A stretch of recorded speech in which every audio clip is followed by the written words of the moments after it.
Welcome along to Strength Month. I am chatting with Hannah Charman. Hannah, tell us what you do. Hello. So I am a medical herbalist by background, and I also work with hypnotherapy and health coaching. And I specialize in helping ladies who are looking for a natural alternative to HRT to manage their symptoms. Awesome. So this month we're talking about strength, and I think sometimes people sort of get kind of caught up in the idea that strength is only physical, and kind of we know that we can go and lift weights and stuff like that, but there's the whole mental strength side of thing, which I think deserts a lot of us as we're feeling lost in our symptoms, doesn't it? Yeah, it does, totally.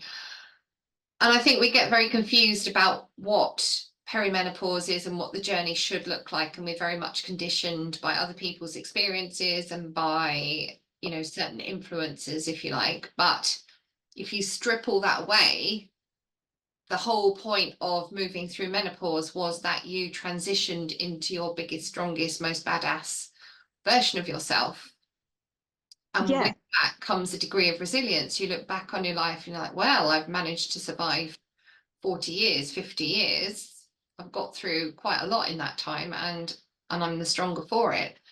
So that's, if you can allow perimenopause to carry you along in that respect, then hopefully you should feel stronger, you should feel more resilient for it. But obviously with it comes periods of vulnerability and fragility, and it's quite hard to feel strong when you're in that space as well, isn't it?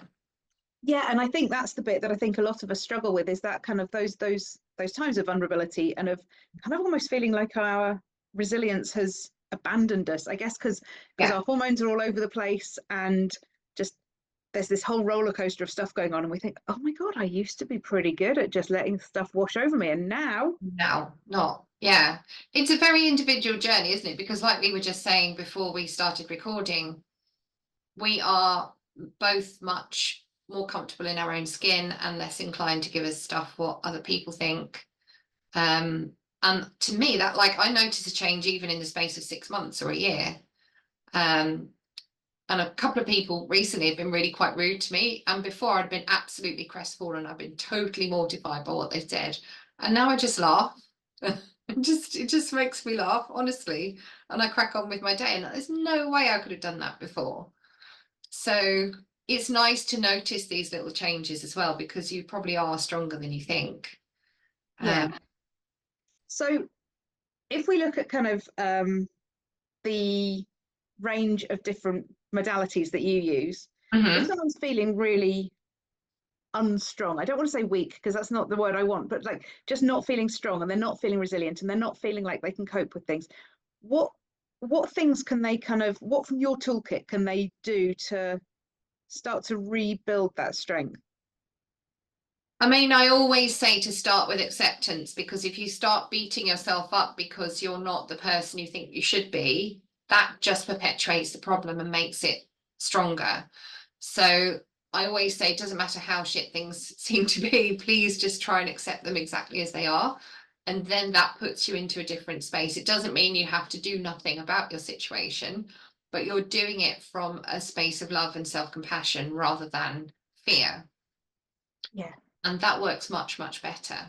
So if you're feeling vulnerable due to physical symptoms, so for example, you're getting hot flushes in the middle of a board meeting and you're getting flustered and embarrassed and you don't know what to do, then there are things like herbs that we can use to calm down those flushes and take that problem away, if you like.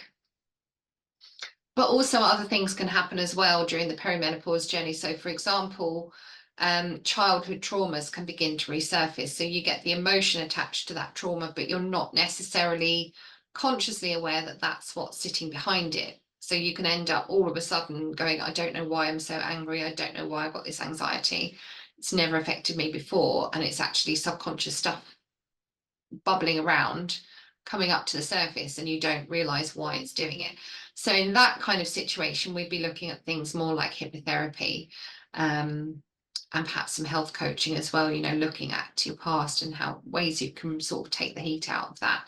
Obviously, you can't change what's happened in your past, but you can sort of work through it to some degree, and try and grow as a person. And From the hypnotherapy is a huge tool for like dealing with stuff that you don't know you need to deal with, if that makes sense, isn't it? You know, like I've used hypnotherapy a few times over the years, and you sort of you turn up with this is X, Y, and Z is the problem, and then you do the hypnotherapy, and it's like, oh, A, B, and C was the root cause. Huh. Yeah, it's really interesting because I first used hypnotherapy when I was in my early teens and I was ill with the chronic fatigue syndrome. And from then, my parents then went on to train as hypnotherapists. And so I was the guinea pig that they used to practice on when they were training. And I got to see the techniques they were using and just what sorts of things they could do. So that sparked my interest really in training in hypnotherapy myself. But I didn't get to actually train until about 3 years ago. But yeah, it's a really fascinating thing because with herbal medicine, which I've been doing for 25 years, it's very methodical. You can sort of do the same sorts of things in the consultation. You always get different results, but the method is the same. With hypnotherapy, I really had to learn to think on my feet because literally one person goes under hypnosis, anything can happen. Yeah. Yeah, and it's really interesting. But just seeing those light bulbs switch on and people realize why they've had particular patterns running throughout the course of their life and why they behaved in a certain way that perhaps they didn't want to behave in is really, really fascinating. It's a really rewarding process to go through. And oh my God, there is such a, just keeping it on the sort of strength topic, there is such a strength in finding those things and with the help of the hypnotherapist or other therapist, sort of rewiring the brain almost to say, okay, this actually isn't a threat anymore. It's okay. You come out of it thinking, oh, I'm stronger than I was before. Yeah, absolutely. I have more resilience now than I've ever known because now my instant reaction to that thing is calm. It's metered. It's not a big stress. And it does lots of things when you reach that realization and you understand a bit about how your mind works and why that all happened. You can't help but be kinder to yourself because of it. Yeah. You're not fighting and getting frustrated with yourself anymore. It's like, oh, that right, okay, I get that now. That's why that happened, and it doesn't need to be like that anymore. I'm not that person anymore. And again, that's the whole point of menopause. You know, people say, oh, am I ever going to be the same again? Is my brain ever going to work? And it's like, well, no, you're never going to be the same again. But you know, we're constantly regenerating anyway. You're not the same as you were when you were born or when you're a teenager. We're always changing. Yeah. But menopause is a really big, profound, life-affirming change. And it does bring strength with it. But to me, it's bringing strength in the form of a faith, if that makes sense. It's sort of like I'm more trusting of life just to do its thing, and I will worm my way around whatever kind of stuff gets thrown at me. And you know, there's a lot of comfort that comes with having been on the planet for quite a long time, isn't there? Yeah. And I think what you say about the self-kindness, I think there's so much in that I mean, I've over the years, I'm sure anybody watching this will agree, you know, beaten myself up about just the tiniest of things and, you know, oh, well, you must be crap at X, Y, and Z because something happened. And it's like, more recently, and I'm sure, again, this is, as you're saying, this comes with just kind of that self-acceptance and things. I start going, okay, internal voice, where's the evidence for that? Yeah. Oh, we don't have any evidence. Right. Okay. Yes, Thank you very much. That's lovely. I'm going to park that now. Yeah. Yeah. I mean, it's, you know, to me, it still happens. There was an incident at the weekend where I'm like, why did you react like that? That was like weird. You just basically we were at a play park and there was a little boy at the top of one of the climbing frames who'd been taken ill and he was having a seizure, but his nan was with him. And I just stood and stared and I'm like, Hannah, you're not that person who just stands and stares. You're the person who goes, do you need any help? Do you need me to do anything? And I just froze. And I was like, that's not you. And I was really unkind to myself for a few hours afterwards because I'm like, oh my God, that poor grandmother, she might have needed, and it was all fine. It was all under control. She had everything in hand. But there were other parents running around doing the things that I would normally do.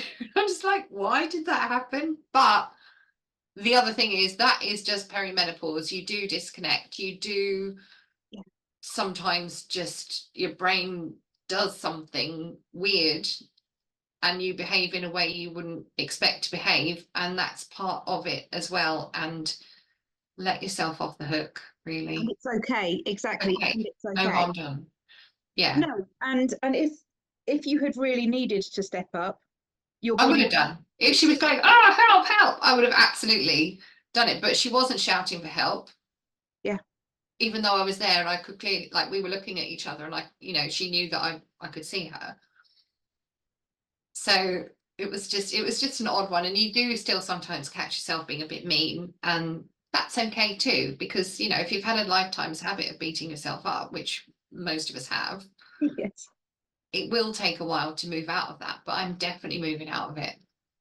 Yeah, and there is a real strength in that, of just going, okay, that's happened. Yeah, I don't need to beat myself up. It's happened. It's done. it's done. I All can't right. change the past. So If I'm in the right headspace next time and my brain is working normally. yeah, but I would also do differently. you can't change the past. So No. any amount of beating ourselves up about something that's already happened, Yeah, doesn't change it. We don't go back and put it right. no. We're not in Back to the Future. We can't just go and Yeah, jump in a DeLorean. it's just old habits die hard, don't they, sometimes? Absolutely. Like, Yeah. you just have to kind of go with whatever perimenopause brings you, even if it just does weird stuff you don't understand sometimes.